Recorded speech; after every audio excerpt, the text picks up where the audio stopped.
นี้นะนี่มีคนถามมาหลายคนมากว่าทำยังไงนะก่อนอื่นนะคะให้เราไปที่อัลบั้มก่อนจากนั้นนะคะให้เราเลือกรูปแก้มนะเอาเป็นรูปภาพอะไรก็ได้นะแล้วก็ใส่สีไปนะเป็นสีขาวทั้งหมดเลยนะทุกคนทาลงไปเราต้องให้รูปเป็นสีขาวก่อนนะ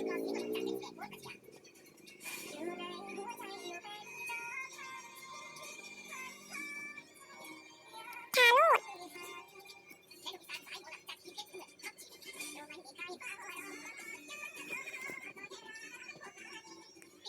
โอเคค่ะก็จะได้แบบนี้นะคะให้เรากดบันทึกเลยเรากดบันทึกเสร็จแล้วนะคะให้เราไปที่เก็บภาพได้เลย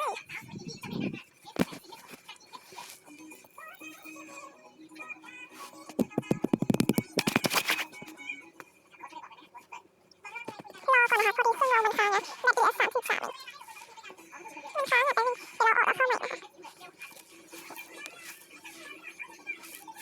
กดข้ามโฆษณาไปเลยแต่นะคะให้เรากดไปที่โปรเจกต์ใหม่นั่นเอง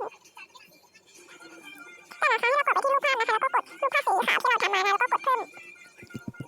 เป็นไงนะคะให้เรากดตรงนี้แล้วก็กดเลื่อนวิดีโอนะให้มันยาวๆประมาณไหนก็ได้นะแล้วก็กดตรงนี้ค่ะแล้วก็กดลบพอเราได้เป็นวิดีโอแบบนี้แล้วนะคะให้เรากดส่งออกได้เลยปึ๊บแล้วก็รอนะคะ